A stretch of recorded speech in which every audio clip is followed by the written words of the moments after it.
নমস্কার, আমি অঞ্জনা বসু। আজকে এই লাইভে আপনাদের সামনে হাজির হয়ে গেছি আমার পরিবারকে নিয়ে। আমার পরিবার মানে বিজেপি পরিবার। আমাদের এই মুহূর্তে আমরা যেটা চাইছি যে আমাদের বিজেপি পরিবারের হাত আরো শক্ত করতে, আমাদের বিজেপি পরিবার তার সদস্য আরো বড় হোক, আরো অনেক বেশি হোক, সেটা আমরা চাইছি। এবং আমাদের একটা সদস্য সংগ্রহ অভিযান, তার মধ্যে আমরা ঢুকেছি। আমরা চাইছি যে আপনারা আমাদের সঙ্গে আমাদের এই পরিবারের একজন হন। এটা আমার হাত জোর করে আপনাদের, যারা এই মুহূর্তে লাইভে আছেন তাদের সবাইকে আমি স্বাগত জানাচ্ছি আমার পরিবারে। আমি চাইছি আমরা আমরা বিজেপি পরিবারের বাকি যারা সদস্য আছে তারা প্রত্যেকে চাইছি যে আপনারা আমাদের হাত, আমাদের জমি আরো শক্ত করুন, আমাদের পরিবারকে আরো বড় করুন, আরো বৃহৎ করুন। অ্যাকচুয়ালি আসল কথা এইটা করার মানে কিন্তু আমাদের নিজেদেরই জমি শক্ত করা, এবং নিজেদের জন্যই পরবর্তীকালে একটা সুন্দর পশ্চিমবঙ্গ যাতে গড়তে পারি তারই পরিকল্পনা। তার জন্য কি করতে হবে? একটা ছোট্ট কাজ। এখন সবার কাছে মোবাইল ফোন আছে, যার যার সামনে হাতের কাছে মোবাইল ফোনটা আছে একটু তুলে নিন। তুলেছেন? এবার একটা নাম্বার বলবো আমি, 9727294294। এই নাম্বারে একটা মিস কল দিন। মিস কল দিলেই আপনারাও আমাদের পরিবারের একজন হয়ে যাবেন, যেটা এই মুহূর্তে আমাদের ভীষণ কাম্য।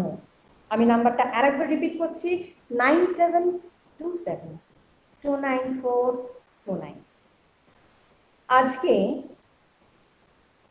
এই লাইভে সন্ধ্যায় আমি আমার সঙ্গে এমন একজনকে পেয়েছি যিনি 80-র দশক থেকে ভারতীয় জনতা পার্টির সঙ্গে মানসিকভাবে রয়েছেন। 80-র দশক, যে সময় মানুষ জাতীয়তাবাদী চিন্তা বা হিন্দুত্ববাদী চিন্তা করতেও ভয় পেত, পিছিয়ে যেত। বিখ্যাত মানুষরা তো বটেই, তারা তো পিছিয়ে যেতেন, পালিয়ে যেতেন বললেও বোধহয় বেশি বলবো না। ঠিক সেরকম একটা সময় ভারতীয় জনতা পার্টি দেশকে যেভাবে গড়তে চান সেই সময়ের শীর্ষ নেতৃত্বরা, এবং সেই সময় তাদের ক্রাইসিস, তাদের ভাবনা চিন্তা, সেই সমস্ত কিছু যার লেখার মাধ্যমে আমাদের ড্রয়িং রুমে পৌঁছে যেত, এমন একজন মানুষকে আজ আমি আমার সঙ্গে পেয়েছি। বরং বলতে পারি আমি তো লাকি বটেই। আপনারা যারা এই মুহূর্তে লাইভে আছেন তাদের সবার জন্য এটা একটা বিরাট প্রাপ্তি বলে আমি পার্সোনালি মনে করি। আমাদের অত্যন্ত শ্রদ্ধার, অত্যন্ত সিনিয়র জার্নালিস্ট, মাননীয় রাষ্ট্রপতি দ্বারা মনোনীত রাজ্যসভার সাংসদ পদ্মভূষণ ডক্টর স্বপন দাশগুপ্ত। স্বপন দা, নমস্কার। নমস্কার অঞ্জনা, খুব খুশি হলাম তুমি এটা চালাচ্ছ, তুমি এই ইন্টারভিউটা। আমি খুব খুশি হলাম তুমি এই ইন্টারভিউটা লাইভে করছো। Thank you so much, thank you, it's my pleasure. মানে এটা আমার জন্য একটা বিরাট প্রাপ্তি। কেমন আছেন দাদা এই কোভিডের অবস্থাতে? কোভিডের অবস্থাতে যে একটু সতর্কতা নিয়ে থাকলেই ভালো, যতটা সম্ভব। এটা খুবই একটা সংকটময় সময় সবাইকার কাছে। স্বাভাবিক লাইফ তো অনেকদিনই সাসপেন্ডেড হয়ে গেছে, জানি না কতদিন আরো চলবে, কিন্তু তার মধ্যেই যতটা সম্ভব সতর্কতা নিয়ে জীবন চালানো হচ্ছে। সেই সেই আর আপনাদের তো এত বেশি যেতে হচ্ছে চতুর্দিকে, মানে অনেক বেশি দায়িত্ব থাকে, কাজে সাবধানতা অবলম্বন করাটা অত্যন্ত জরুরি। সেটা আপনি করছেন নিঃসন্দেহে, আমি জানি। আচ্ছা দাদা, এই যে আমরা সদস্য সংগ্রহ অভিযান একটা শুরু করেছি, সদস্য সংগ্রহ আমাদের তো সবসময় চলতে থাকে। মানে যে কেউ যে কোনো সময়ই চাইলে পরে আমাদের পরিবারের একজন হয়ে উঠতে পারে। কিন্তু এই যে সদস্য সংগ্রহ একটা অভিযান, মানে এটা একটা ইভেন্টের মতন করে আমরা শুরু করছি, এইটা কি আপনার মনে হয় যে আমাদের এই দলের জন্য বা পরবর্তীকালে পশ্চিমবঙ্গকে গঠন করবার জন্য এটা কি অত্যন্ত একটা ইম্পর্টেন্ট পদক্ষেপ? এটা কি আপনার আপনার নিজের বিশ্বাস? হ্যাঁ, এটা নিশ্চয়ই আমার মতে খুবই একটা গুরুত্বপূর্ণ পদক্ষেপ। দেখো, নির্বাচনের সময় অনেকে ভোট দেয়, তারা ভারতীয় জনতা পার্টিকে ভোট দেয় বা ভোট দেয় না, যেটাই মানে যদি প্রার্থী থাকে। কিন্তু আমরা কেন যখন কারুকে বলি যে আমাদের পরিবারের সঙ্গে যুক্ত হও, তার অর্থটা কি? তার মানে হচ্ছে দুরকম। প্রথমত, তারা ওই যে মিসড কল নাম্বারে ফোন করে মিসড কল দিচ্ছে, বা অন্যভাবে কেউ কেউ ফিজিক্যালি একটা কোনো মেম্বারশিপ ফর্ম সাইন করছে, এটাতে প্যাসিভ সাপোর্ট থেকে, শুধু একটা ভোট দেওয়ার সাপোর্ট থেকে, একটা ইমোশনাল মানে তাদের কাছে একটা মানে ভেতর থেকে এই যে সমর্থনটা, সেটা প্রকাশ পাচ্ছে। আর দ্বিতীয়ত, আমরা চাই, আমরা চিরকালই এটা চেয়েছি, যে একটা রাজনৈতিক দল তো শুধুমাত্র 10 জন সক্রিয় কর্মী বা 5 জন নেতার জন্য একটা হয় না। মানুষের যে আবেগ, মানুষের যা ইচ্ছা, সেটাকে প্রকাশ করতে পারে। তাই জন্যে আমরা পরিবারের মধ্যে মানুষকে আনতে পারি, আমাদের পরিবারটাকে যত বাড়াতে পারি, আমরা তত তাদেরই কথাবার্তা, তাদেরই যে কি আকাঙ্ক্ষা, তাদেরই কি আকর্ষণ, তাদের কি হোপ, তাদের কি ডিসঅ্যাপয়েন্টমেন্ট, সবগুলোই যেন আমরা তার মধ্যে প্রকাশ করতে পারি। এটা নেতৃত্বের পক্ষেও ভালো, সক্রিয় কর্মীদের পক্ষেও ভালো, এবং সারা ভারতবর্ষের যে রাজনৈতিক যে কালচারটা আছে তার পক্ষেও ভালো। একদমই।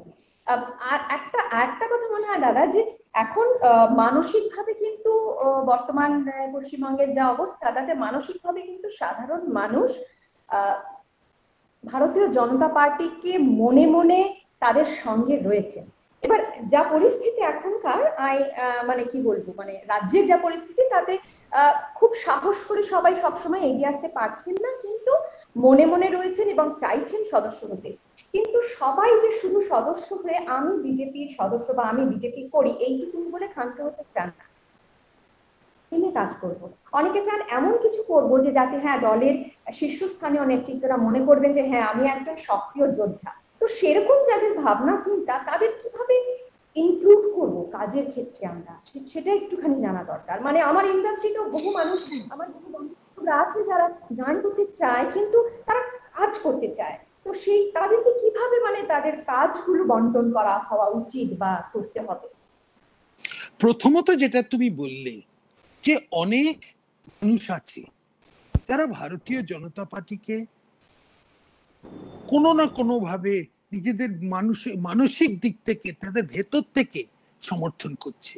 এটার কারণ অনেক সময় মোদিজির নেতৃত্ব হতে পারে, এটার কারণ আদর্শিক কারণ হতে পারে, এটার কারণ হতে পারে পশ্চিমবঙ্গের পরিস্থিতি দেখে, যে আজকে যদি পশ্চিমবঙ্গকে আবার আবার পশ্চিমবঙ্গকে আবার যদি জীবিত করতে হয়, তাহলে যে পদক্ষেপটা নিতে হবে, তার জন্য হয়তো ভারতীয় জনতা পার্টির সদস্যতা খুবই দরকার। অনেক রকমের আছে। অনেকে আবার মিসড কল দিয়ে হয়তো বলবে চল ওইটুকুই আমি করতে পারবো, কেন আমার এখানে যা পরিবেশ আছে, আতঙ্কের পরিবেশ আছে, আমি এর চেয়ে বেশি করতে পারবো না। আমরা সব বুঝতে পারি, সবাইকার যে পরিস্থিতির মধ্যে আজকে অনেকে বাস করছে, তারা প্রকাশ্যে হয়তো বলতে পারছে না। কিন্তু ওই যে একটা ছোট একটা ইমোশনাল কমিটমেন্ট একটা দিল, ওই যে একটা মিসড কল দিল, তাতে কিন্তু দরজাটা খুলে গেল যে পরবর্তী দিনে যখন পরিস্থিতিটা আরেকটু ভালো হবে, হয়তো কোনো আরেকটু সুযোগ পাবে, তখন তারা আরো সক্রিয়ভাবে ভারতীয় জনতা পার্টির মধ্যে করতে পারবে, তাদের পাড়ার মধ্যে, তাদের গ্রামের মধ্যে, তাদের শহরে, যেখানেই সম্ভব, তাদের কর্মস্থলে। আর সেটা করতে হলে এটাতে অনেকেই দেখবেন, অনেক মানুষই দেখবেন যে ওমা, আমি তো জানতাম না আমাদের এখানে এতজন বিজেপি আছে। অনেক সময় এইটাই মনে হয়, আমি ভেবেছিলাম আমি একলা, কিন্তু তারপরে দেখলাম যে না, আমি তো দেখছি অনেকেই আছে। তার মধ্যে যে একটা ইমোশনাল একটা শক্তি, একটা যে ইমোশনাল একটা সাস্টেনেন্স পাওয়া যায়, যে আমরা তো একলা না। আর তখনই কিন্তু কর্মক্ষেত্রে তাদের কিছু করার একটা আবেগ থাকে, যে পাড়ার জন্য কিছু। যে পাড়াতে কিছু করতে পারবো, এইখানে কিছু করতে পারবো, হয়তো আরম্ভ হবে ছোটখাটো কাজ দিয়ে। হয়তো স্বাধীনতা দিবসে পতাকা উত্তোলনে গিয়ে আমরা বলবো, বা কোনো একটা অন্য কোনো রক্তদান শিবিরে গিয়ে আমরা নিজেদের ব্লাড দেবো, বা আরো 5 জনকে নিয়ে আসতে পারবো। বা আমরা যখন ড্রয়িং রুমের মধ্যে চর্চা হচ্ছে, আমি তখন কেউ বলবে কিন্তু তুমি তো জানো না আমি বিজেপির মেম্বার।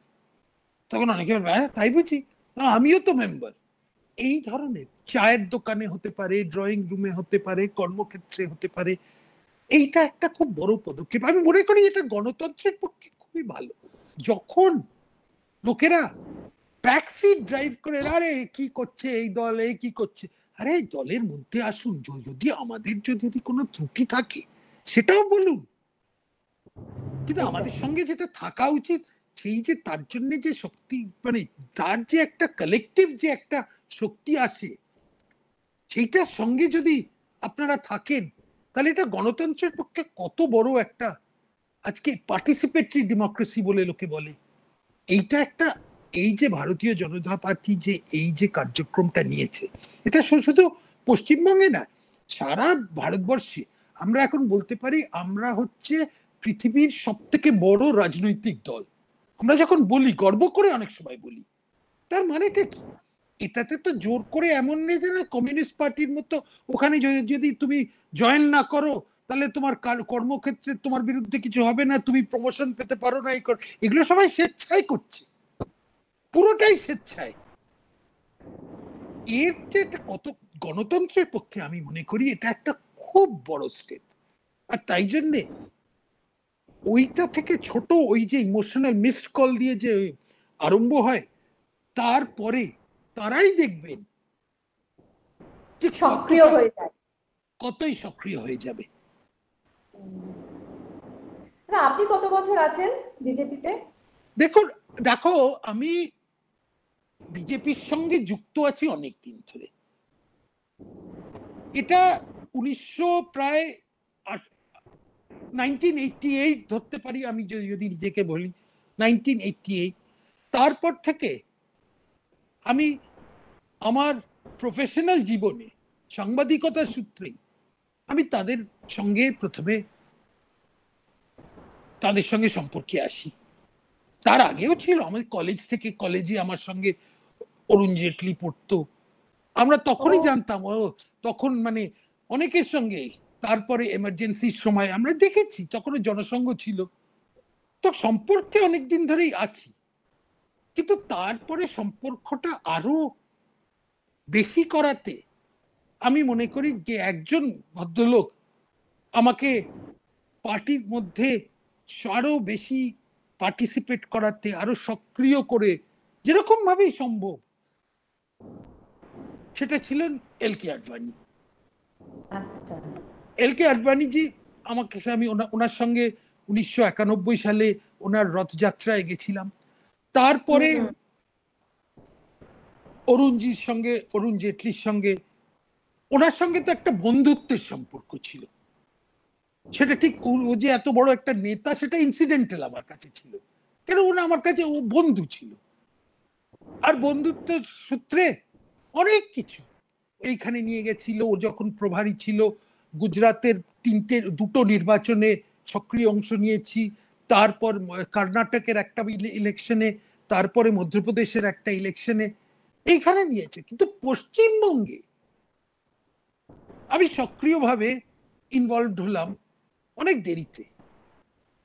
2018-তে আমাকে মোদিজি বললেন যে অনেক হয়েছে, তুমি অনেক করেছো, কমিটি অনেক, দিল্লিতে অনেক কমিটির কথা যে দিয়েছো, এবার যাও পশ্চিমবঙ্গে যাও, পশ্চিমবঙ্গে নিজেদের রাজ্যে যাও, वहां एक टोली बनाइए, टोली बनाइए। তো আমার ব্যক্তিগত, আমার যখন আমার যে মেন কাজটা ছিল আগে এই অনেকগুলো সামাজিক আর বিদেশ নীতি নিয়ে বা শিক্ষানীতি নিয়ে এই সবগুলো ইনস্টিটিউশন গুলোতে আমার মেন কাজটা ছিল। আর সেখান থেকে উনি আমাকে বললেন যে না, এখন রিয়েল চ্যালেঞ্জটা হচ্ছে পশ্চিমবঙ্গে যাও। তো সেই থেকে পশ্চিমবঙ্গে আরো সক্রিয়ভাবে, তো আরো 18 না কবে বললেন? 2018 2019 ইলেকশনের বেশ 1.5 বছর আগে। আর সেই থেকে আমি ওইখানেই সক্রিয় হয়ে আছি। অন্য সব কাজগুলো অনেকটা আস্তে আস্তে কমিয়ে দিচ্ছি যাতে এখানে কাজটা বাড়িয়ে দিতে পারি। কোভিড এর কারণে একটু এটা মানে ডিসরাপ্টেড হয়ে গেছে, কিন্তু যাই হোক আবার মানে ওনার মানে পাখির চোখের মতন পশ্চিমবঙ্গ কিন্তু ওনার সামনে একদম রয়েছে। মানে এটা কোভিড এর কারণে হোক, যে কোনো কারণে হোক, আমাদের রাজ্যের বিরোধিতা সমস্ত বিষয়, সব ক্ষেত্রে, অর্থনীতি, শিক্ষানীতি, চিকিৎসা ব্যবস্থা, সমস্ত ক্ষেত্রে একটা বিরোধিতা করে আসেন সারাক্ষণ আমাদের মুখ্যমন্ত্রী। আমার বলতে কোনো দ্বিধা নেই।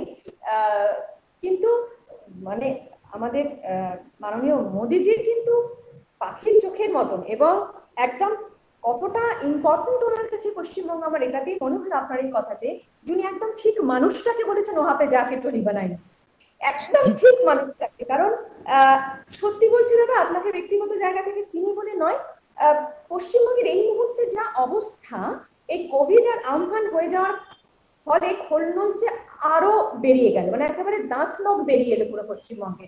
ভেতরটা একদম খোপড়া অলরেডি হয়ে গিয়েছিল, সবাই বুঝতে পারছিলাম।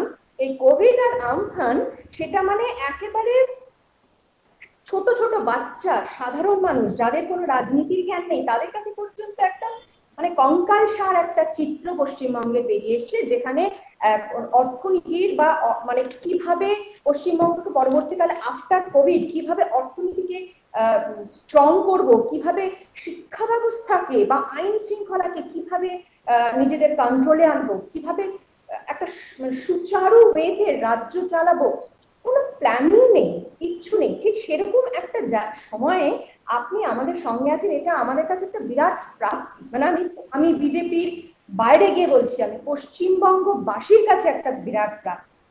দাদা, এই ক্ষেত্রে এই সূত্র ধরেই আমার মনে হচ্ছে একটা কথা বলি, আমাদের পরবর্তীকালে সিএম কে হবে সেটা এখনো আমরা জানি না, কিন্তু যিনি সিএম হবেন তার কাছে একটা বিরাট চ্যালেঞ্জ, এবং তার দিকে কিন্তু পশ্চিমবঙ্গবাসী প্রত্যেকটি মানুষ অত্যন্ত আশা নিয়ে তাকিয়ে থাকবে, অনেক আশা নিয়ে। মানে কোনো মানে তাদের কাছে কিন্তু মানে কি বলবো, একটা লাস্ট খড়কুটোর মতন আঁকড়ে ধরা, যিনি পরবর্তী সিএম হবে, যে খড়কুটোর মতন আঁকড়ে ধরা, যে আমাদের বাঁচান হচ্ছে।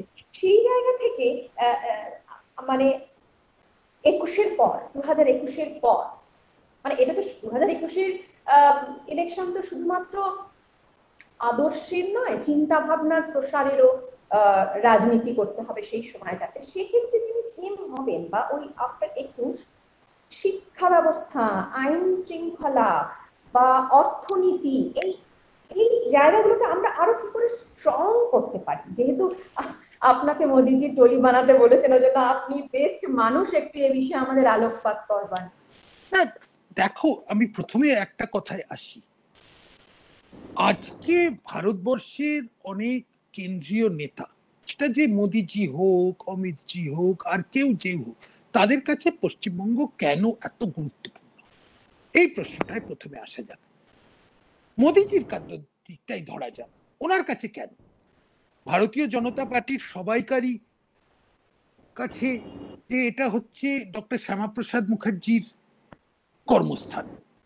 প্রথম যে সিটটা ভারতীয় জনসংঘ জিতেছিল ওটা কলকাতা দক্ষিণে, ওই 1951 সালের নির্বাচনে। মোদিজির কাছে আরেকটা কেন বড় আকর্ষণ, কারণ উনি ছিলেন চিরকাল রামকৃষ্ণ মিশনের একটা বিরাট ফলোয়ার। তো ওনার কাছে বেলুর মঠ স্বামীজির জায়গা, স্বামীজির কর্মস্থান, স্বামীজির জন্মস্থান, সেটার একটা বিরাট গল্প। তো পশ্চিমবঙ্গ যে কত বড় একটা ইমোশনাল টান আছে সারা ভারতবর্ষের মধ্যে, সেটা তো সে দেখলেই মানে অনেকে আমরা ভাবতে পারি না যে কত বড়। বাঙালি হোক, সেটা সম্মানের ব্যাপার। কিন্তু এখন একটা কিন্তু এসে যাচ্ছে। কিন্তু হচ্ছে যে অনেকে বলে, লেকিন ক্যা হুয়া বাঙ্গাল কা, কি হলো? এটা শুধু বাইরের লোকেরাই বলে না, আমাদের কত কত প্রবাসী বাঙালি, কত কত বাঙালি, কি হলো? আমরা একটা সময় ভারতবর্ষে 1947 সালে, ঠিক আছে, আমরা খুব একটা বড় একটা ধাক্কা খেয়েছিলাম বিভাজনের কারণে, পার্টিশনের কারণে, এটা বড় ধাক্কা, সেটা কেউ অস্বীকার করা চলবে না। কিন্তু তা সত্ত্বেও 1947, 1950 ওই রকম সময় আমরা পশ্চিমবঙ্গ, কলকাতা, যেটা ধরা যায় ভারতবর্ষের 2 নম্বর স্টেট ছিলাম। আগে মহারাষ্ট্র, বোম্বে সেটা ছিল 1 নম্বরে, আর আমরা ছিলাম 2 নম্বরে।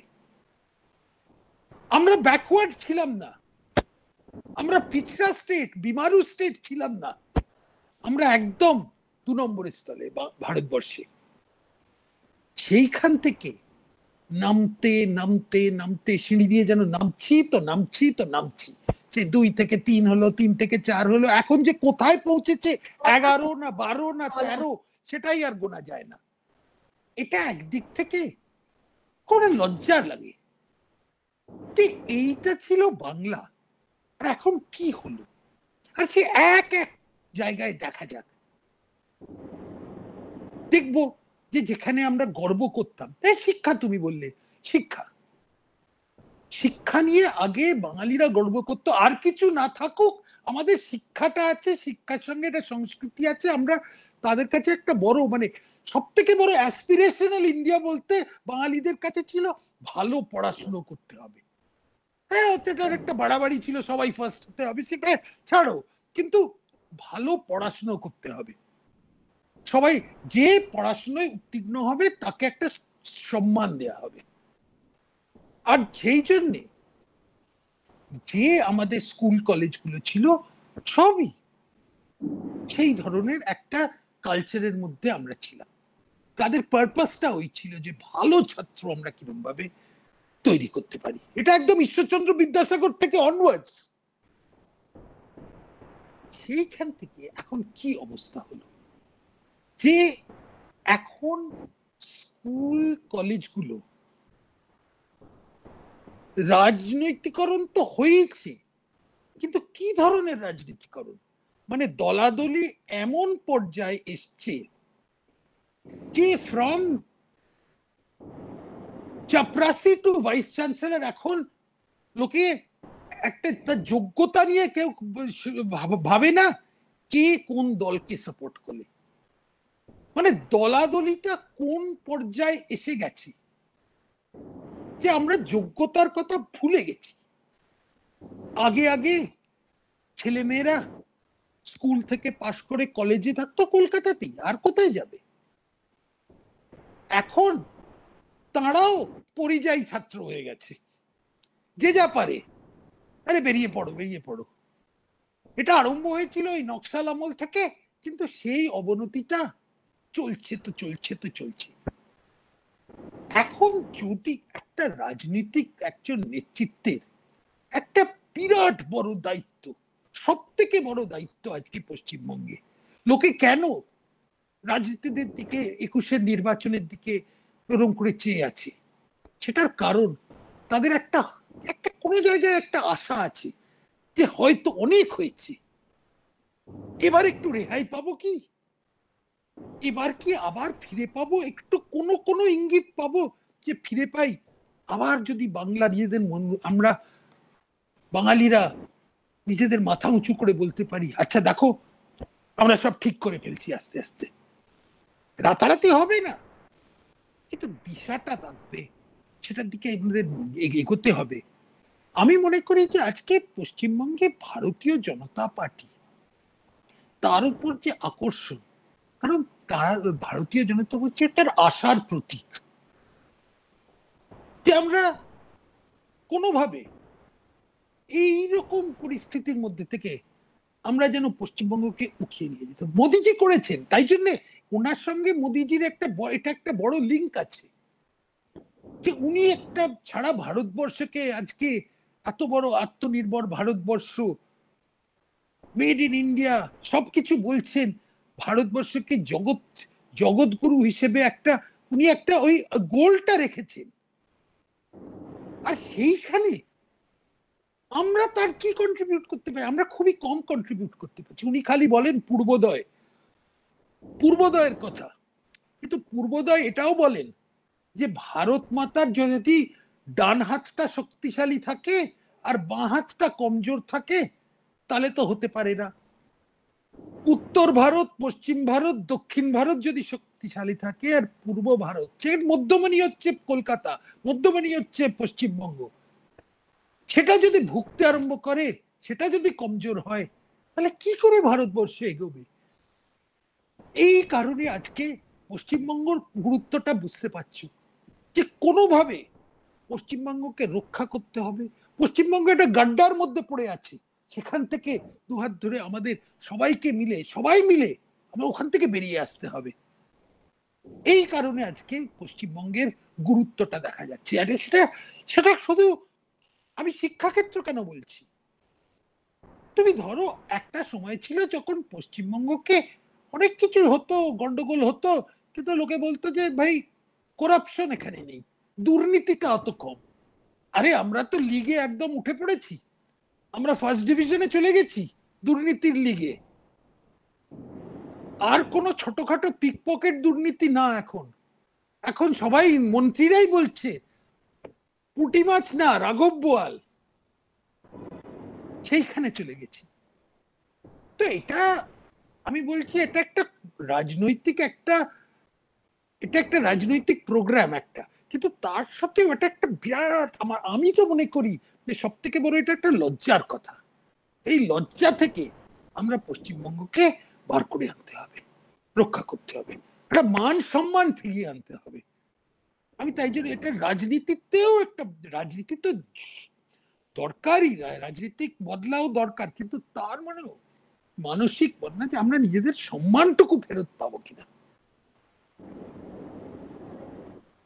মানে আমাদের অর্থনীতি, শিক্ষা, আইন ব্যবস্থা তো পড়া প্রশাসক হলে পরে এমনি মানুষ তাকে ভয়ে, এবং ভয়ের থেকে বেশি আমার পার্সোনালি মনে হয় যদি আমি কাউকে বেশি, আমি যদি কাউকে ভক্তি করতে পারি তাহলে এমনি আমার মাথা নুয়ে আসবে, সমস্ত নিয়ম মেনে চলবার ভেতর থেকেই একটা আর্জ হবে যে আমি একে শ্রদ্ধা করি, ইনি আমায় রক্ষা করেছেন, অতএব ইনি যেটা বলবেন আমি শুনবো। এই মুহূর্তে দাঁড়িয়ে আসলে আমাদের মাননীয় মুখ্যমন্ত্রী এমন একটা নিজের নিজের একটা এমন প্রতিচ্ছবি তৈরি করেছেন, এমন একটা ইমেজ তৈরি করেছেন যে আমার বলা উচিত নয় হয়তো, কিন্তু শ্রদ্ধাটা আসবে কোথা থেকে মানুষের, আর ভয়ে মানুষ কতদিন মেনে চলবে? তো সেই জন্য ভক্তি করতে পারে এমন একটা মানুষের প্রয়োজন, এমন একজন নেতার প্রয়োজন যে যাকে দেখে আমরা এগোতে পারবো। এবং মানে মোদিজি গোটা দেশকে যেভাবে বদলে ফেলছেন, আমার মনে হয় যে স্থির বিশ্বাস যে পশ্চিমবঙ্গে, এবং আপনি আছেন, আপনার সঙ্গে নিশ্চয়ই আপনার টলিতে আরো অনেকে এরকম আছে যিনি আপনার সঙ্গে রয়েছেন, যাদেরকে আমরা হয়তো এখনো জানি না, কিন্তু আমরা আমি আমি এখন আমার লাইভে যে কজন আছেন আমি সবার তরফ থেকে বলছি খুব আশাবাদী আমরা যে 2021 আমরা একটা নতুন সূর্য সত্যি সত্যি দেখবো। আপনার সাথে আমার এই কথাগুলো বলতে গিয়ে আমার যেটা আমি বুঝতে পারছিলাম যে আপনি আদর্শগত দিক থেকে কিন্তু বিজেপিকে খুব অ্যাকসেপ্ট করেন বলবো না, মানেন এবং শ্রদ্ধা করেন, আমার যেটা মনে হলো। আদারওয়াইজ মানে ইন্টেলেকচুয়াল বা শিক্ষা জগতের মানুষজনদেরকে আমরা জেনারেলি দেখে এসেছি যে তারা একটু বাম মনোভাবাপন্ন বা একটু বাম আদর্শে বিশ্বাসী হন। তো আপনি সেটা না হয়ে বিজেপিতে, আমার মনে হয় আপনার বিজেপির এই আদর্শ বা এই যে সাংগঠনিক একটা শক্তি নিশ্চয়ই আপনাকে সেইটা অনেক উদ্বুদ্ধ করে। দেখো, বাম হয়তো অনেকেই কলেজের সময় যখন কম বয়স ছিল কিছুদিনের জন্য বাম সবাই হয়, সেটা বলার কিছু না, কিন্তু আসল কথা হচ্ছে যে যেটা আমার কাছে বিজেপির আদর্শ নিয়ে সব থেকে বড় আকর্ষণ, সেটা হচ্ছে যে রাষ্ট্রবাদী চিন্তাধারা, যেটা আমরা একদম দেখতে পাই, যেটা বাংলার মাটি থেকে অ্যাকচুয়ালি তৈরি হয়েছে। ওই বঙ্কিমচন্দ্র বন্দে মাতরম দিয়ে, যেটাকে ঋষি অরবিন্দ সেটাকে সারা ভারতবর্ষে পপুলারাইজ করেছিল, সেই যে রাষ্ট্রবাদী চিন্তার আজকে একমাত্র রক্ষক, একমাত্র মানে যেটাকে রক্ষা করে আছে, আগলে ধরে আছে সেটা হচ্ছে ভারতীয় জনতা পার্টি। অন্যরা সব মানে কোনোভাবে নতুন নতুন মডার্ন থিওরি খুঁজতে খুঁজতে তাদের যে মূল ভারতীয়তাটা অনেক ক্ষেত্রে ভুলে গেছে। বিজেপির মধ্যে আকর্ষণ যেটা আমার কাছে, সেইটা আদর্শের দিক থেকে দিতে এটাই হচ্ছে সব থেকে বড়। এখন দৈনিক রাজনীতিতে অনেক সময় ওপর নিচ হয়, কেউ কেউ বাড়ে, কেউ কেউ কমে, কোনো কোনো ইলেকশনে জেতা হয়, কোনো কোনো ইলেকশনে হেরে যায়, সেটা একটা কথা। কিন্তু কোন দিশায়, কোন দিকে, কোন মূল আদর্শ নিয়ে ভারতীয় জনতা পার্টি এগোচ্ছে, সেইটা আমার কাছে খুবই বড়। আধুনিক নীতি রাজনীতিতে কোন ধরনের অর্থনীতিতে কি ধরনের ইন্টারেস্ট রেট বাড়বে কি কমবে, এখানে এই হবে, সেগুলো তো নিয়ে অনেকই চর্চা হয়, আর হয়তো কোনো মতভেদও হতে পারে। কিন্তু সেটা থেকেও বড় আমি যেটা মনে করি, কিন্তু কোন ডাইরেকশনে যাচ্ছে, সেটা কি মূল মূল আদর্শটা কি। আর আমার কাছে ওই যে রাষ্ট্রবাদের আর সাংস্কৃতিক রাষ্ট্রবাদ, যেটা শুধু রাষ্ট্রবাদ, যেটাতে মানে ভারতবর্ষকে ধরে রেখেছে কি কারণে, এটা হচ্ছে একটা মূল সংস্কৃতি। আর এই সংস্কৃতিটাকেই রক্ষা করা, সেটাকে আরো নার্চার করা, সেটাকে আধুনিক যুগে কিরকম ভাবে আরো ধারালো করা যায়, সেই সব চিন্তা আমি মনে হয় ভারতীয় জনতা পার্টির যে একটা ভারতীয় জনতা পার্টির পরিবার, এটাকে মানে পরিবার কথাটা আজকে প্রচলিত না, এইটা বিজেপির মধ্যে অনেকদিন আগেই পরিবার কথাটা। পরিবার কথাটা তো এই কারণেই এইটাকে এদের সঙ্গে কতজ অনেক রকম অন্য অন্য ক্ষেত্রে কাজ করছে, কেউ কেউ হয়তো সক্রিয় রাজনীতিতেও নেই, কিন্তু তারা পরিবারের সঙ্গে সম্পর্ক। আর তাদের কি দিয়ে ধরে আছে, সূত্রটা কি, বন্ড অফ ইউনিটি, বন্ডিংটা কোথায় হচ্ছে? বন্ডিংটা হচ্ছে ওই রাষ্ট্রবাদের একটা কমন কমিটমেন্ট। একদম। এমন অনেক মানুষ আমাদের সঙ্গে আছেন দাদা, যারা বিজেপির সেই অর্থে সদস্য পদ হয়তো গ্রহণ করেননি, কিন্তু আমাদের সাথে কাঁধে কাঁধ মিলিয়ে পাগলের মতন কাজ করে শুধুমাত্র ওই একটা ভাবনা থেকে। একটা কথা জিজ্ঞেস করতে ইচ্ছে হচ্ছে, আপনি তো 1991 থেকে মোদিজিকে সামনে থেকে দেখছেন, যে সময় বোধহয় উনি গুজরাটের অর্গানাইজেশনাল সেক্রেটারি ছিলেন। তো সেইখান থেকে আমি খুব সহজভাবে যদি বলি, আমরা যখন ছবি দেখি আগের আর এখনকার ওনার ছবি দেখি, চেহারাগত দিক থেকে তো ওনার আমূল পরিবর্তন, এবং চেহারা দেখে বোঝা যায় ওনার ভেতরের ভাবনা, ম্যাচুরিটি, কনফিডেন্স কতটা বেড়েছে। কিন্তু আপনি একদম ব্যক্তিগত জায়গা থেকে ওনাকে দেখেছেন, তো সেই সময়ের মোদিজি আর এখনকার মোদিজির ভাবনা বা হাব ভাব বা ওনার মধ্যে কি চেঞ্জেস আপনাকে আপনার ভালো লাগে বা আপনাকে লক্ষ্য করেন চেঞ্জেস গুলো, সেটা একটু জানতে ইচ্ছে করছে। দেখো, একদিক থেকে তো মানে ওই কালো দাড়িটা এখন সাদা দাড়ি হয়ে গেছে, সেটা তো কোভিডের কারণে রবীন্দ্রনাথের মতন হয়ে যাচ্ছে, দাড়িটা বেড়ে গেছে। কিন্তু একটা একটা দিকে উনি যখন উনি গুজরাট প্রদেশে যখন সাংগঠনিক জেনারেল সেক্রেটারি সংগঠন ছিলেন, তখন ওনার যে এনার্জি, এটা ওনাকে আমি প্রথম দেখেছিলাম 91 সালের নির্বাচনে। আডবাণীজি গান্ধীনগরে দাঁড়িয়েছিলেন, তো মোদিজি তখন একটা, আডবাণীজিকে বেশি আসতে হতো না কেন, উনি সারা ভারতবর্ষে একবার নিয়ে এলো আমাদের সবাইকে ওখানে, যে চলো আমরা আজকে গান্ধীনগরে দুদিন মানে আহমেদাবাদে দুদিন কাটিয়ে আসবো। মোদিজি ওই বসে একটা, আমি মনে আছে একটা গেস্ট হাউসের খাটের ওপর বসে সবাইকে মিলে ব্রিফ করছে, এই এই এই করতে হবে। তার যে কমান্ড অফ দ্য সিচুয়েশন যেটাকে বলে, নখদর্পণে গুজরাটে ঠিক কি হচ্ছে, তারপরে যে এনার্জিটা উনি দেখালেন সেদিন গভীর রাত্রে, রাত তখন একটা ওখানে একটা প্রথা ছিল যে একটা আহমেদাবাদের একটা জায়গায় রাত 12টার পর মিটিং আরম্ভ হতো, সে রাত 2-3টে অবধি চলতো। তো উনি ওখানে নিয়ে গেলেন, তো ওনার যে একটা কানেক্ট ছিল নর্মাল কার্যকর্তার সঙ্গে, আর এটা আমি পরে দেখেছি সব সময় কিছু না কিছু নিয়ে, যখন মুখ্যমন্ত্রী হলেন তারপরে সব সময় চিন্তা করছেন কিছু না কিছু, इस विषय में कुछ आपको जानकारी है, किसको जानकारी है उसको साथ बोलिए हमको संपर्क करने में, তারপরে খুঁজে খুঁজে বার করবেন। মানে চিরকালই ওই জিনিসটা যে ওনার যে কোথায় উনি আজকে যেসব জিনিসগুলো দিয়ে জানতে পারে, কোথায় মানে এই যে ভাইব্রেন্ট গুজরাট তৈরি হলো আজকে, এগুলো সবাই সব জায়গায় করছে, বেঙ্গলের সার্জেন্ট বেঙ্গল করছে, ওই থেকেই কিন্তু সব কপি করছে, কেউ কেউ ভালোভাবে কপি করছে, কেউ কেউ মানে নামকা ওয়াস্তে করছে, যাই হোক। কিন্তু ওনার যে একটা অ্যাক্টিভ মুড কনস্ট্যান্টলি, এইটাই আমি খুব কম রাজনীতির মানে রাজনৈতিক নেতাদের মধ্যে দেখেছি যে সব সময় আদৌ মানে আইডিয়াজ আর পলিসি নীতি এই দুটো নিয়ে সব সময় কথা বলছেন।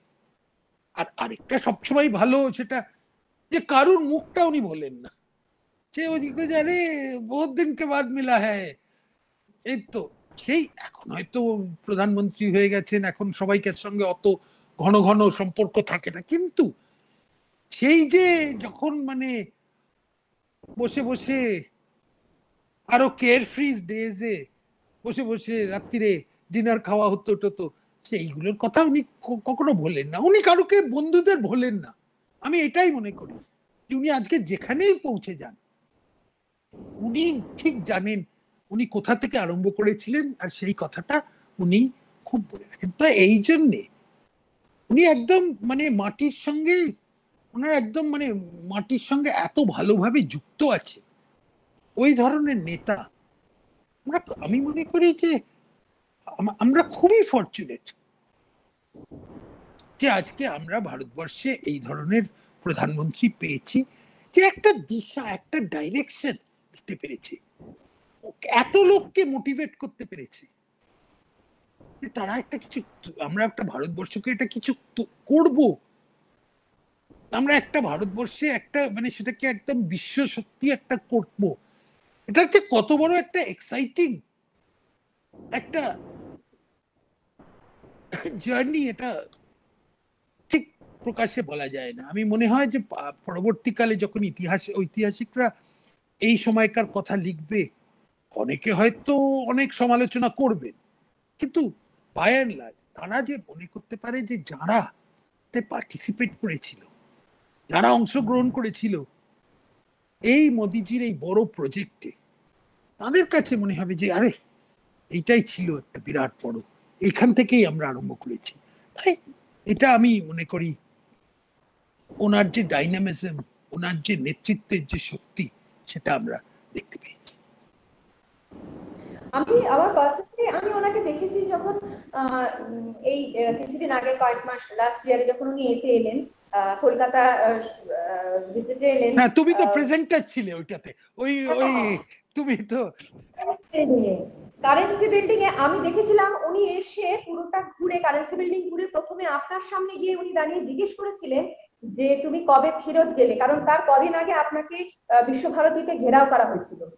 উনি আপনাকে গিয়ে প্রথম জিজ্ঞেস করলেন যে কবে এলে, তুমি কি চলে গিয়েছিলেন না এলে, মানে এই যে একটা পার্সোনাল কানেকশন, যে ওই সময়টাতে যে না আপনাকে উনি আলাদা করেও জিজ্ঞেস করতে পারতেন, কিন্তু ওই সম্মানটা দেওয়া আমার আমার খুব অবাক লেগেছিল। এবং আমি আরো বেশি অবাক হয়েছিলাম উনি যখন অনুষ্ঠান শেষে চলে যাচ্ছিলেন, তখন উনি, আমি তো সামান্য কম্পেয়ার করেছিলাম, আমি অনুষ্ঠানটা অ্যাঙ্কারিং করেছিলাম, সেই অর্থে আমি আদৌ ওনার পরিবারের একজন কিনা উনি হয়তো উনি নিশ্চয়ই সেটাও জানেন না, কিন্তু উনি চলে যাওয়ার সময় উনি আমার দিকে ঘুরে দাঁড়িয়ে হাত জোর করেছিলেন। আমি মানে থমকে গেছি যে এইরকম সম্মান প্রত্যেকটি সাধারণ মানুষকে একজন প্রধানমন্ত্রী হয়ে দিতে পারেন, এটা কত বড় গুণ থাকলে পরে তবে করতে পারেন এই কাজটা। তো সিনসিয়ারলি আপনি যেটা বললেন, আমরা সত্যি খুবই ফরচুনেট যে ওনাকে আমরা আমাদের রাষ্ট্রপ্রধান হিসেবে পেয়েছি, এবং ওনার যে ভাবনা চিন্তা সেটা যদি দাদা আমরা পশ্চিমবঙ্গে কাজে লাগাতে না পারি তাহলে এর থেকে আনফরচুনেটও আর কিছু হয় না। কাজেই সেই আশা, সেই দায়িত্ব, সেই সমস্ত কিছু আপনার উপরে পুরো ছেড়ে দেওয়া, কারণ আমরা জানি যে, এবং উনিও জানেন, এটা প্রমাণিত, এবং আপনি এটা নিজেও বললেন যে আপনি এই পশ্চিমবঙ্গের পালসটাও বুঝতে পারবেন, এটা আমাদের সবার বিশ্বাস, আর মোদিজিরও বিশ্বাস। কাজেই আমরা খুবই খুবই আশাবাদী যে 2021 আমরা একদম নতুন সূর্য দেখব, এবং মোদিজির ভাবনায়, আপনার নেতৃত্বে আরো যারা আছেন আমাদের সিনিয়র, আমাদের দলের, এবং যাদেরকে আমরা আমাদের গার্জিয়ান বলে ভাবি, আপনারা নিশ্চয়ই আমাদেরকে সেইভাবে কাজে লাগাবেন, আমি এই শব্দটাই ব্যবহার না, করতে চাই। আসল কথাটা কি অঞ্জনা, যেটা বলতে চাই, এটা কোনো একজন নেতা বা কিছু দিয়ে হয় না। আজকে আমরা যে কথা বলছি যে বিজেপি পরিবার, সবাই তার একসঙ্গে, এই পরিবারের ব্যাপারটা এইখানে, যে এই যে আমরা যদি একটা বড় ক্ষেত্রে একটা বদলাও বা পরিবর্তন, যে সত্যিকারের পরিবর্তন, মূল পরিবর্তন আনতে চাই, তাহলে ওই পুরো পরিবারের শক্তিটা দিয়ে আজকে আমাদের কাজে লাগাতে হবে। সবাইকার শক্তি, সবাই কন্ট্রিবিউট করছে, সেইটাই, একজন দুজন করে হবে না। তাই জন্য এই কারণেই আজকে এই মিসড কলটা এত গুরুত্বপূর্ণ আমার কাছে। আসুন, আপনারাও এসে যান। কেন, আমরা যদি করতে হয় তাহলে সবাই একসঙ্গে না করলে হবে না। একসঙ্গে হয়তো ইলেকশন জেতা যাবে, কিন্তু ইলেকশন জেতাটা তো একটা শুধু একটা ছোট অংশ। তার থেকেও বড় যে পশ্চিমবঙ্গটাকে কিরকম ভাবে আমরা ফেরত আনবো, পশ্চিমবঙ্গের গর্বটাকে আমরা কিরম ভাবে ফেরত আনতে পারি, কিরম ভাবে পশ্চিমবঙ্গের আত্মসম্মানটাকে আমরা আবার ওঠাতে পারি, এইটাই হচ্ছে। আর এই ক্ষেত্রে পরিবারটা হচ্ছে সব থেকে বড়। একদম, সেই জন্যই আমরা আমাদের পরিবার বাড়াতে চাইছি। একটা আমি আমার ব্যক্তিগত জায়গা থেকে একটা আপনার কাছে একটা আর্জি রেখে অনুষ্ঠানটা শেষ করবার দিকে যাব। সেটা হচ্ছে, যে আপনি বললেন যে আগে আগে শিক্ষা, মানে পশ্চিমবঙ্গের মানুষ বাঙালি মানে আগে তো শিক্ষা, মানে পড়াশোনাটা তাকে করতেই হবে, সেইটা তো আজও আছে। বাঙালি মানেই পড়াশোনাটা সবার আগে, তারপরে সবকিছু। কিন্তু আগে যেটা হতো, মানে আমরা অব্দিও স্কুল, কলেজ, ইউনিভার্সিটি সমস্ত কলকাতা শহরে, বাইরে যাওয়ার কথা একদম এক্সট্রিমে গিয়ে বাইরে যাওয়ার কথা কেউ ভাবে, যে প্রচন্ড ক্যারিয়ারিস্টিক বা ভীষণ একটা অন্যরকম স্বপ্ন জীবনের তারা ভাবে। কিন্তু এখনকার যুগে দাঁড়িয়ে হায়ার সেকেন্ডারি পাশ করবার পর লোকে তো 8-9 থেকেই ভাবতে শুরু করে। হায়ার সেকেন্ডারির পর আমি আমার বাড়িতেই আমি দেখেছি, মানে আমি জিজ্ঞেস করেছি হায়ার সেকেন্ডারির পর যে ও কোথায় পেলো, বিআইটি পেলো, আইআরএল পেলো, মানে চেন্নাই, ভাইজ্যাক, বেলোর, এইসব জায়গায় তোর কোন কোন বন্ধু পেলো। আমি আমার ছেলেকে জিজ্ঞেস করছিলাম সেখানে কিছু পেলে পরে ও পেয়েছে, বাহ দারুণ। একবারও বলছি না, মানে একবারও কেউ, খুব যারা প্রেসিডেন্সিতেও করছে এইগুলো, তাদেরকেও বলেছে ও তাই আছে প্রেসিডেন্সি, বাটা বলছি, কিন্তু মনে হচ্ছে যে ও বাইরে যেতে পারলো না। মানে এইটা কিন্তু, এই ভাবনাটাকে বদলাতেই হবে দাদা, এই ভাবনাটাকে বদলাতে হবে। কারণ সেই রসদ কলকাতায় আছে, শুধুমাত্র এই সিস্টেমটার গন্ডগোল হয়ে যাওয়ার ফলে সেটা পুরো নষ্ট হয়ে গেছে। সেইটা একদম আপনার কাছে হাত জোর করে আমার সমস্ত পশ্চিমবঙ্গবাসীর তরফ থেকে একটা আর্জি রাখলাম আপনার কাছে, যে এই জায়গাটা কিন্তু আপনাকে একটু দেখতেই হবে। দেখো অঞ্জনা, এটা শুধু শিক্ষা ক্ষেত্রে নয়। আজকে আমরা পরিযায়ী শ্রমিকের কথা বলি, তাদের কি ধরনের সমস্যা এই কোভিড এর পরে, কিন্তু তুমি ভেবে দেখো, আজকে প্রায় 80 লক্ষ বাঙালি পশ্চিমবঙ্গের বাইরে চাকরি বা অন্য কোনো সুযোগ, ছোট ব্যবসা বা অন্য কোনো জিনিসে তারা চলে গেছে। আর আগে ছিল আনইউজুয়াল, হয়তো কেউ কেউ ট্রান্সফারেবল জব টব আমরা বলতাম, কিন্তু আজকাল এমন কোনো পরিবার নেই যাদের নিজস্ব অভিজ্ঞতায় তারা বলবে হ্যাঁ আমাদের ছেলে বা মেয়ে, আমাদের ভাই বা বোন, বা আমাদের মাস্তুতো ভাই মাস্তুতো বোন, কেউ না কেউ ব্যাঙ্গালোর, হায়দ্রাবাদ, চেন্নাই, সব জায়গায়, মানে একটা, আমি যেটাকে বলি যে এটা একটা ওয়ান ওয়ে টিকিট সিস্টেম আমরা করে দিয়েছি। এখানে সুযোগ সুবিধে নেই। শিক্ষা সংস্থাগুলো যেমন ধ্বংস হয়ে গেছে, তাই জন্য লোকে বেরোতে চায়। সিমিলারলি শিল্প প্রতিষ্ঠান, তুমি হাওড়া ব্রিজ ক্রস করো, হাওড়া ব্রিজ ক্রস করেই দেখবে একদম খণ্ডর, কত জং ধরা ফ্যাক্টরি বন্ধ হয়ে আছে, ওই ওখানে কতগুলো ফ্ল্যাগ লাগানো, তালা বন্ধ।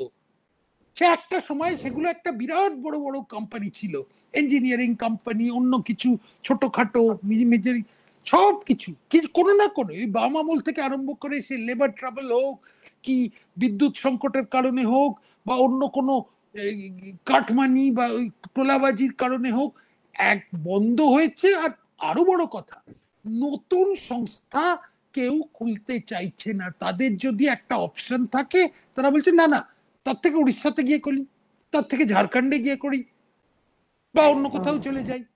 এই যে পশ্চিমবঙ্গে কেউ কোনো শিল্পপতি আসতে চায় না, এত তো বড় বড় কথা বলে, হ্যাঁ কমিটমেন্ট দিচ্ছি এই ওই। বড় বড় শিল্পপতিদের তারা সবাইকার এখনো একটা একটা বড় অংশ আছে যারা এখন কলকাতার কথা খুব নস্টালজিক ভাবে ভাবে যে ও একটা কি সুন্দর ছিল শহরটা। কিন্তু আপনারা কি ইনভেস্ট করবেন এখানে? না, সেটা করবো না।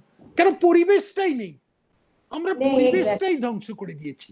যতক্ষণ না একটা সুষ্ঠু পরিবেশ আমরা ফিরিয়ে আনতে পারি, ততক্ষণ আমরা তো লেবার সাপ্লাইয়ার হয়ে যাব। আমরা তো ওই পরিযায়ী শ্রমিকের সাপ্লাইয়ার। ওই 80 লাখ লোক তো চলে যাবে, আমাদের ছাত্রছাত্রীরাও বাইরে যাবে। পুরো কি হবে? কলকাতার শহর যেমন হয়েছে একটা গ্র্যান্ড রিটায়ারমেন্ট হোম হয়ে যাবে, বৃদ্ধাশ্রম। গোটা কলকাতা শহর বৃদ্ধাশ্রম। সব ছেলে মেয়েরা হয় পড়াশোনা করবার জন্য, নইলে কাজের জন্য। আর সমস্ত বুড়ো বাবা মারা সবাই এখানে পড়ে আছে, যারা অসুখ করলে চিকিৎসা পর্যন্ত পাওয়ার কোনো ঠিকঠাক ব্যবস্থা নেই। এরকম একটা পরিস্থিতি, খুবই খুবই খুবই কঠিন অবস্থার মধ্যে দিয়ে যাচ্ছি আমরা, খুব কঠিন অবস্থার মধ্যে দিয়ে যাচ্ছি। যে অবস্থাটা সত্যি পরিবর্তনের খুব প্রয়োজন, আক্ষরিক অর্থে পরিবর্তন। মানে আমরা 11 বছর আগে যে পরিবর্তন চাই বলেছিলাম, খুব মানে হাস্যকর দাঁড়িয়েছে আজকে এসে দাঁড়িয়ে যে সেই পরিবর্তনটা সবাই চাই বলেছিলাম, যে সেটা একদম মনে প্রাণে চাই 2021-এ সত্যিকারের পরিবর্তন হবে। আমি তো ভীষণই আশাবাদী, ভীষণই শিওরই বলতে পারি। আর সমস্ত পশ্চিমবঙ্গের মানুষ সঙ্গে আছে, সেটা প্রত্যেকটা জায়গায় গিয়ে দাদা বুঝতে পারি, কথা বলে বুঝতে পারি।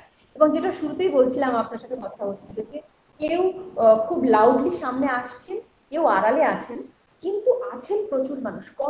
আমাদের ইন্ডাস্ট্রির কত মানুষ SMS করে, সবসময় সঙ্গে আছে, কিছু বলে বলবি, পেছন থেকে এটা করে দেবো, পেছন থেকে ওটা করে দেবো। তো সেইটাই আমার মনে হয় যে যদি 2021 সত্যি আমাদের পরিবারই হয়, তাহলে একটা বৃহত্তর পরিবারের আকার নেবে।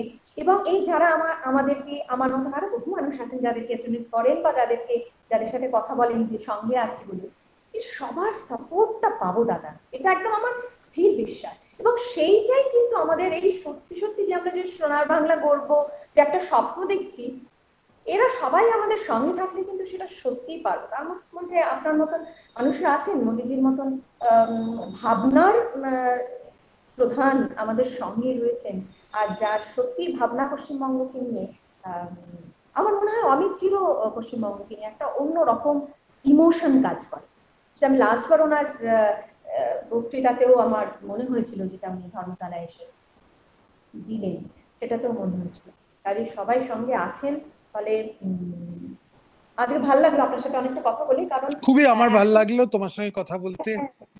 কারণ একটুখানি আপসেটও হয়েছিলাম। একটা হচ্ছে কোভিড এর কারণ, তারপরে এই 15 আগস্ট রাম মন্দির শিলান্যাস, ওই সব দিনগুলোতে এত আমাদের কার্যকর্তারা অযথা অকারণে মারা গেছেন, একটু মন ভার হয়েছিল। তো সেই জায়গা থেকে খুব ফ্রেশ হয়ে গেলাম এই মুহূর্তে আপনার সাথে কথা বলে। আমি জানি আপনি খুব ব্যস্ত, তার মধ্যে আপনি এতটা সময় দিয়েছেন, সেটা একটা বিরাট বিরাট প্রাপ্তি।